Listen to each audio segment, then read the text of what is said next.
ఇంకొకటి మేజర్గా ఇప్పుడు చర్చ జరుగుతున్న ఇష్యూ ఆంధ్రప్రదేశ్ రాజకీయాలకు సంబంధించి కేసుల ఎత్తివేతకు సంబంధించి చంద్రబాబు నాయుడు గారు ఆయన పైన ఉన్న 2 కేసుల్ని ఆయన తీసేశారు అనగానే ఏసీబీ కోర్టు తీసేసింది. కారణం ఏంటంటే కేసులు పెట్టిన వాళ్ళే కేసులు విత్డ్రా చేసుకున్నారు కాబట్టి.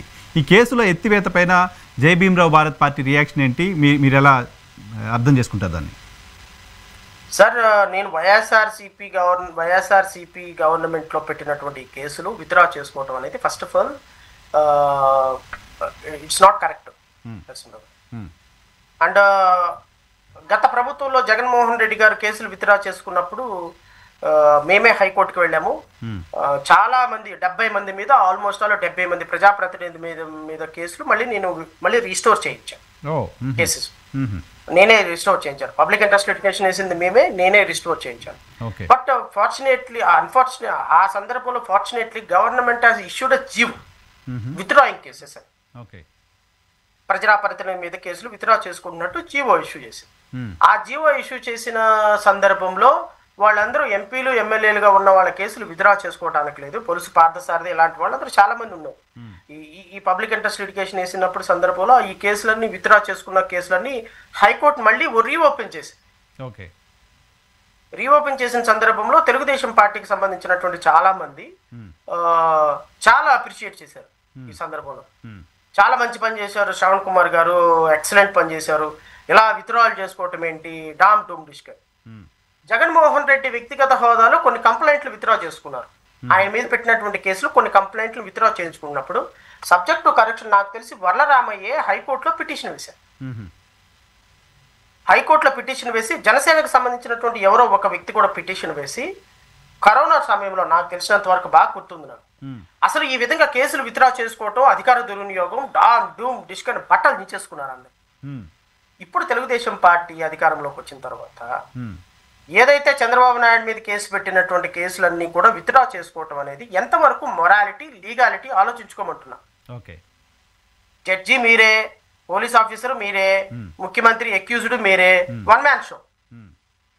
క్రికెట్ లో బౌలర్ ఉంటాడు, బ్యాట్స్మెన్ ఉంటాడు, కీపర్ ఉంటాడు, కొడితే పట్టుకోవడానికి ఫీల్డర్ ఉంటాడు, ఫీల్డర్ పట్టుకొని చేస్తే ఎంపైర్ ఉంటాడు అవుట్ అని చెప్పడానికి. అన్ఫార్చునేట్ సిచ్యువేషన్ ఏంటంటే ఆంధ్రప్రదేశ్ రాష్ట్రంలో బౌలింగ్ వేసే బౌలరు చంద్రబాబు నాయుడు గారే, బ్యాట్స్మెన్ చంద్రబాబు నాయుడు గారే, కీపరు చంద్రబాబు నాయుడు గారే, వెనకాల పక్కనున్న ఫీల్డరు చంద్రబాబు నాయుడు గారే, అవుట్ ఆర్ రైట్ చెప్పి ఎంపైర్ కూడా చంద్రబాబు నాయుడు గారే. ఇంకా ఇంకా ఇంకా ఇంకా ఆట ఏంటి, గేమ్ ఏంటి, దీన్ని చూడటానికి ప్రేక్షకులు ఏంటి, మాట్లాడుకోవడానికి నరసింహరావు, శ్రవణ్ కుమార్. మీకు నాకైనా మొరాలిటీ పక్కన పెడితే లీగాలిటీ లేదా? కేసు పెట్టిన వ్యక్తే నేను ఆ కేసు తప్పుగా పెట్టానని విత్డ్రా చేసుకున్నప్పుడు కోర్టులు వెనక్కి తీసుకున్న సందర్భాలు ఉంటాయి కదా, దాంట్లో లీగాలిటీ లేదా? ఇక్కడ ఒకటి నరసింహరావు గారు, నేను అవుట్ ఆఫ్ కాంటెస్ట్ అయినా సరే నేను ఒక మాట మీకు ఈ సందర్భంగా గుర్తు చేస్తాను. నేను ఒంగోలులో చీఫ్ జ్యుడిషియల్ మెజిస్ట్రేట్ గా ఉన్నప్పుడు కేఏ పాల్ గారి మీద 307 అటెంప్ట్ మర్డర్ కేసు ఒకటి పెట్టారు. వాళ్ళ బ్రదర్ అనుకుంటా. బ్రదర్ది కాదు, అది నిజామాబాద్ రోజు. ఇది ఆయన పిఏని ఆయన చంపడానికి ప్రయత్నం చేస్తూ ఒక పోలీస్ ఆఫీసర్ కి 1 crore రూపీస్ ఆఫర్ చేశారు.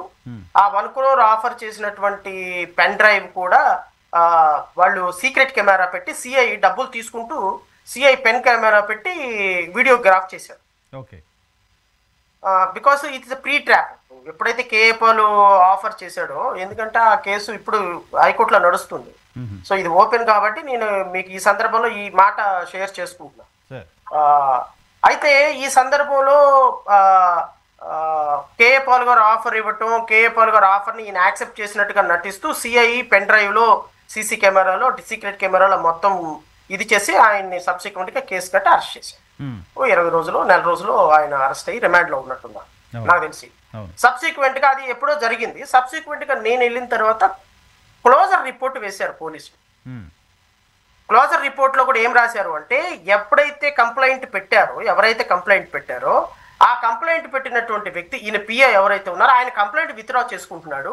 కాబట్టి ఈ కంప్లైంట్ మేము పోలీసులు కూడా మా దాంట్లో ఏమీ దొరకలేదు కాబట్టి వీఆర్ క్లోజింగ్ ద కేసు అని చెప్పేసి క్లోజర్ రిపోర్ట్ వేసేసారు. నార్మల్గా ఇప్పుడు చంద్రబాబు నాయుడు గారి కేసులో ఏదైతే జరిగిందో ఆ కేసులో కూడా అదే జరిగింది. కానీ ఇక్కడ విషయం ఏంటి అంటే, ఈ కంప్లైంట్ పెట్టిన వెంటనే అతని దగ్గర 164 స్టేట్మెంట్ మెజిస్ట్రేట్ దగ్గర చేయించారు. పిఏతో 164 స్టేట్మెంట్ అంటే it is nothing but admitted evidence before judge. Normal గా ఏ కేసులో కూడా కంప్లైంట్ పెట్టిన వ్యక్తి చేత 164 చేయించరు. రాజీలు అవుతాయని భావించినప్పుడు మాత్రమే హై ప్రొఫైల్ కేసెస్ లో ఇలా పోలీసులు చేయిస్తారు, 164 స్టేట్మెంట్లు చేయిస్తారు. ఇప్పుడు 164 స్టేట్మెంట్లు మ్యాండేటరీ అయింది. దేంట్లో పోక్సో కేసెస్ లో 164 statement mandatory, SC ST cases లో 164 statement mandatory, and ACB cases లో సిబిఐ కేసెస్ లో 164 స్టేట్మెంట్ మ్యాండేటరీ. ఎందుకు మ్యాండేటరీ అంటే రేపొద్దున కేసులు పెట్టించి రేపొద్దున కేసులు మళ్ళీ రాజీ అవుతారేమో. రాజీ అయితే కంప్లైంట్ పెట్టినటువంటి వ్యక్తి ఒకసారి మెజిస్ట్రేట్ దగ్గర 164 స్టేట్మెంట్ ఇస్తే రేపు పెర్జరీ కేసు తీసుకొని రాజీ అయితే ఇతన్ని కూడా జైలుకి పంపించే వ్యవహారం ఉంటుంది. సో అందుకని 164 స్టేట్మెంట్ తీసుకొని మొదట్లోనే చార్జ్ ఎఫ్ఐఆర్ కట్టిన వెంటనే 164 స్టేట్మెంట్ తీసుకొని కేసును బైండ్ ఓవర్ చేసిస్తారు. చంద్రబాబు నాయుడు గారి కేసుల్లో కూడా 164 స్టేట్మెంట్ రికార్డ్ అయినాయి. రికార్డ్ అవ్వకుండా అసలు ఉండదు ప్రొసీజర్ ప్రకారం. వాసుదేవరెడ్డి గారు ఇంకొకళ్ళు ఎవరైతే కంప్లైంట్ పెట్టారో వాళ్ళందరూ 164 స్టేట్మెంట్లు ఉన్నాయి. 164 స్టేట్మెంట్ ఆన్ రికార్డు ఉండగా నేను కేఏ పాల్ గారి కేసులో ఏం చేశాను చెప్తా. కేఏ పాల్ గారి కేసులో నేను ఇవన్నీ సైట్ చేసిన. సీసీ కెమెరా ఉంది, వీడియో ఫుటేజ్ ఉంది, రికవర్డ్ అమౌంట్ ఉంది, ఇన్నోవా కార్ ఉంది, స్టేట్మెంట్ ఆఫ్ ది 164 స్టేట్మెంట్ ఉంది. ఇన్ని కేసులు ఉండగా మీరు కేసులు రిఫర్ చేయడానికి లేదు. So therefore taking cognizance referred charge sheet is dismissed అని చెప్పేసి కాగ్నిజెన్స్ తీసుకొని పైకోర్టుకు పంపించేసి. సో చంద్రబాబు నాయుడు గారి కేసుల్లో కూడా ఈ 164 స్టేట్మెంట్ ప్లెంటీ ఆఫ్ మెటీరియల్ ఉండగా how the ACB court is accorded permission for withdrawal of the case I don't know. Number 1.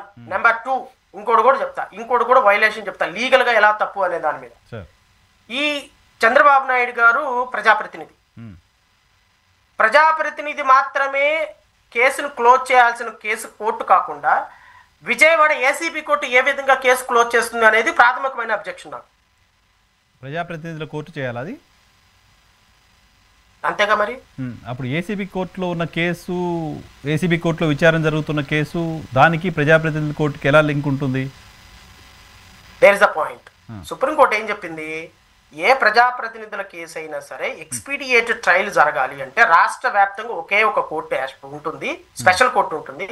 ప్రజాప్రతినిధుల కోర్టు అది ఖచ్చితంగా అది ప్రతి రాష్ట్రంలో ఏర్పాటు కావాలి. ఈ కోర్టులు ఎప్పటికప్పుడు a day to day disposal ఆన్లైన్లో పెట్టాలి. సో ప్రజాప్రతినిధులు either former or present MLA కేసులు ప్రజాప్రతినిధుల కోర్టు మాత్రమే ట్రయల్ చేయాలి, ఎక్స్పీడియట్గా ట్రయల్ చేయాలి టు అబ్యూజ్ ప్రాసెస్ ఆఫ్ లాని తీసేసేయని సందర్భంలో. ఇప్పుడు నా ప్రాథమికమైన ట్రయల్ అక్కడ జరగాలి, ప్రజాప్రతినిధుల కోర్టులో ట్రయల్ జరగాలి. అదే పాయింట్ ఇక్కడ పాయింట్ ఏంటి అంటే సుప్రీంకోర్టు కేవలం ట్రయల్ మాత్రమే జరగాలి అని చెప్పలా. ఒకవేళ ట్రయల్ జరగాలి అని మాత్రమే చెప్పింది అంటే నేనేమనుకుంటానంటే పోస్ట్ ట్రయల్, ప్రీ ట్రయల్. నేనేమంటాను అంటే అసలు సుప్రీంకోర్టు జడ్జిమెంట్ ఇచ్చిన కాన్సెప్ట్ ఏంటి, ప్రజాప్రతినిధులుగా ఉన్న వాళ్ళు పోలీసులను మేనేజ్ చేసి వాళ్ళు కేసెస్ని కంప్లైంట్ల చేత కంప్లైంట్లు క్లోజ్ చేయించుకొని ఇన్వెస్టిగేషన్ ఇన్ఫ్లుయెన్స్ చేసుకొని డిలే చేసుకుంటూ సంవత్సరాల పాటుగా ట్రయల్ను డిలే చేస్తున్నారు. ఇది కరెక్ట్ కాదు, ఈ పద్ధతి మారాలి, ఒక స్పెషల్ కోర్టు ఉండాలి, స్పెషల్ కోర్టు మాత్రమే దీన్ని కాగ్నిజెన్స్ తీసుకుని స్పెషల్ కోర్టులో ప్రొసీజర్ జరగాలి అని చెప్పి చెప్పింది.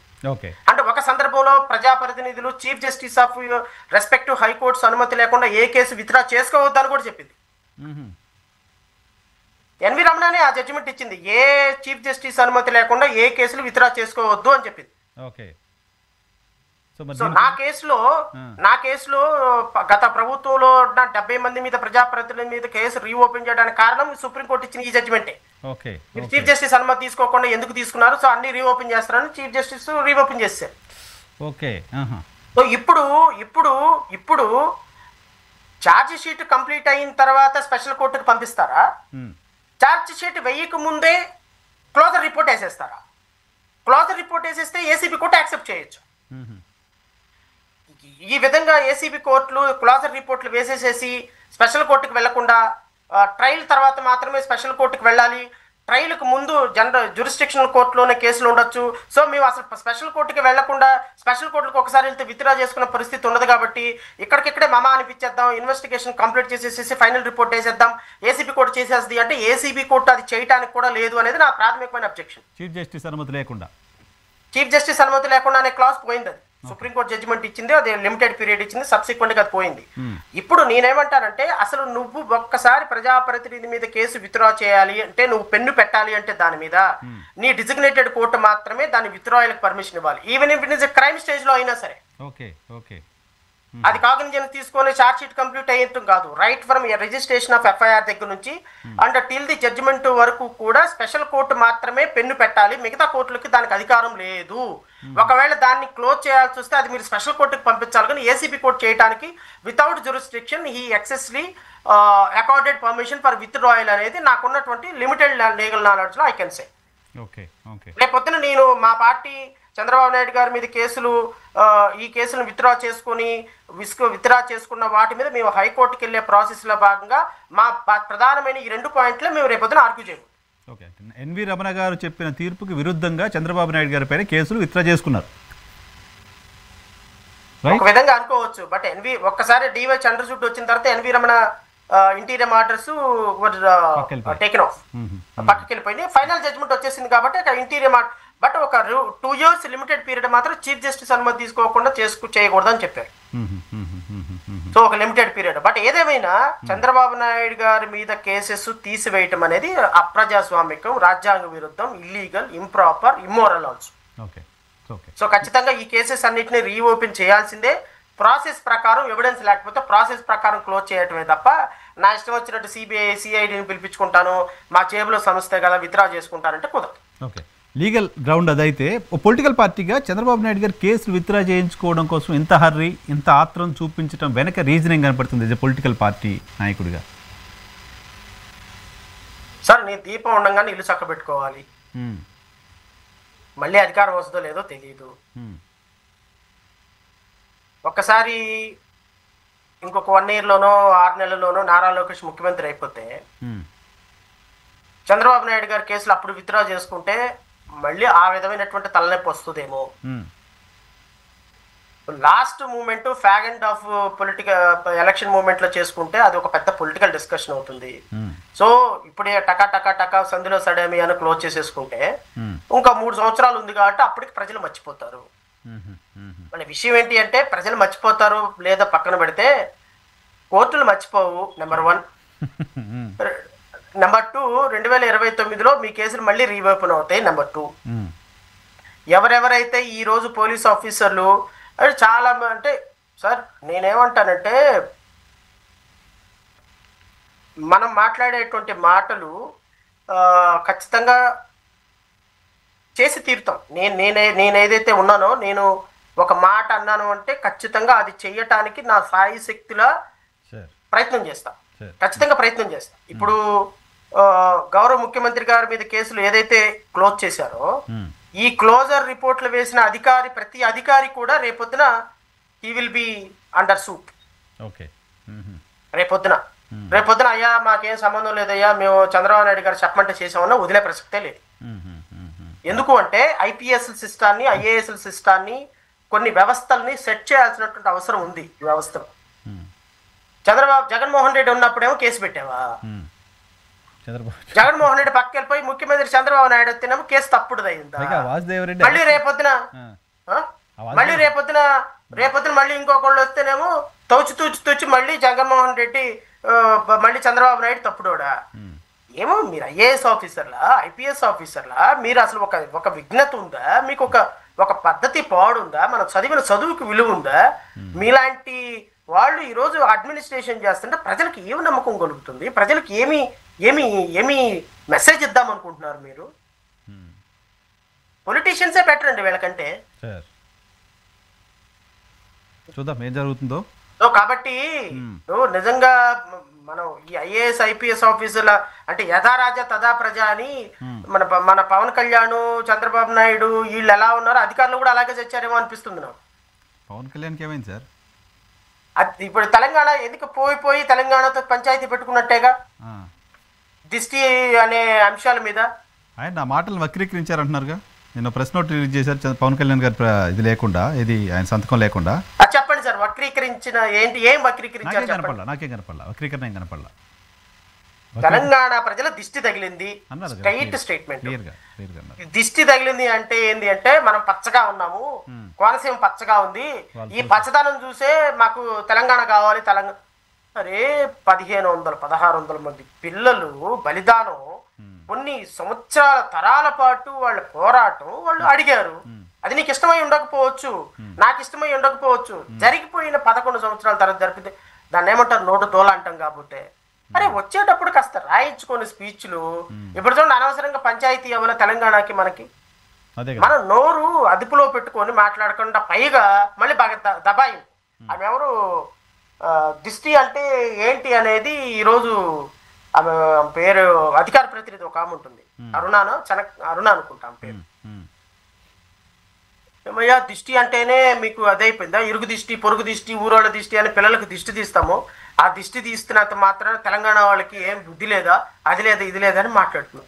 లేపి తన్నించుకోవడం కదా దీన్ని అంటారు, దీన్నే అంటారు. ఆంధ్రప్రదేశ్లో కూటమికి సంబంధించిన వాళ్ళు ఒక్కళ్ళు కూడా పవన్ కళ్యాణ్ సపోర్ట్ గా మాట్లాడలేదు, ఆయన మాట్లాడింది తప్పని మాట్లాడలేదు. ఎందుకు మాట్లాడతారు సార్? నువ్వు పొద్దునే తెలంగాణలో పార్టీలకు అతీతంగా బీఆర్ఎస్, బీజేపీ, కాంగ్రెస్ నాయకులంతా మాట్లాడుతున్నారు పవన్ కళ్యాణ్ తప్పు అని. సార్ ఇది ఖచ్చితంగా ప్రాంతానికి కించపరిచినట్టు మాట్లాడడం కదా అది. సార్ తెలంగాణ అని స్పష్టంగా అన్నాడు సార్ ఆయన. తెలంగాణ ప్రజలు దిష్టి తగిలింది అన్నాడు. దాంట్లో వక్రీకరించడం ఏముంది? ఇంకా తెలంగాణ సారీ అనుకోకుండా ఫ్లోలో వచ్చేసిందంటే సరిపోతుంది. ఆ సారీ చెప్పడానికి కూడా తెలంగాణ ప్రజలకి సారీ చెప్పడానికి కూడా ఈయన భేషమ్యాలు చూడండి. వక్రీకరిస్తున్నాడు, మళ్ళీ వాళ్ళ మీదే మట్టికి గుడ్డకాల్చి మళ్ళీ ముఖాన్ని వాళ్ళ మీదే వేస్తున్నారు. వక్రీకరిస్తున్నారు అంటే వక్రీకరించడం అర్థం ఏంటి వాళ్ళకి అర్థం కాదా తెలుగు? మీ మాటలను వక్రీకరిస్తున్నారా అంటే మళ్ళీ మీకు మాట అర్థం కాదా వాళ్ళకి? నీ మాట వాళ్ళకి అర్థం కాదా? మీరు చెప్పే కంటెస్ట్ ఇంకా తెలంగాణ వాళ్ళకి అర్థం కాదు. తెలంగాణలో ఈ కంటెస్ట్ అంటే మాకు భాషను అర్థం చేసుకోవడం కూడా రాదా అనే పరిస్థితికి వెళ్ళిపోతే అది ఇంకో సమస్య. అంతే కదా సార్. ఇప్పుడు ఆయన అన్నమాట అదే, వక్రీకరిస్తున్నారంటే అర్థం ఏంటి? You are intentionally dragging the issue, you are trying to malign my words, you are unable to understand the words.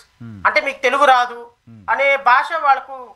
అంటే నేను అనేది పవన్ కళ్యాణ్ గారు కూడా ఉద్దేశపూర్వకంగా అన్నారని నేను అనుకోవట్లేదు. ఉద్దేశపూర్వకంగా ఆయన అనలా. ఎందుకంటే ఆయనకి తెలంగాణ మీద ఎంత ఇంపార్టెన్స్ ఉందో ఆయనకు తెలుసు. ఆయన ఆస్తులు, ఆయన పొద్దున్నే ప్రపంచం, ఆయన మార్నింగ్ వాక్ దగ్గర నుంచి తెలంగాణతో ముడిపడి అప్ అండ్ డౌన్ కాబట్టి తెలంగాణ గురించి అనలా. అవుట్ ఆఫ్ ఫ్లో లో ఒక మాట అనేసారు. సారీ నేను అవుట్ ఆఫ్ ఫ్లో లో అన్నాను, I'm not intended to use such words అని ఒక మాట అంటే అయిపోతుంది. ఎందుకు పంచాయతీ దానికి? సో అది వదిలేసేసి అనవసరంగా రచ్చ చేసుకోవడం తప్ప ఏం లేదు. But anyway it's a free advice. మరి ఆయన పాటిస్తారో లేదో will see. Right sir, thank you very much Shravan garu మా కోసం సమయం కేటాయించినందుకు. ఇది శ్రవణ్ గారితో రియాలిటీ చెక్ చూస్తూనే ఉండండి.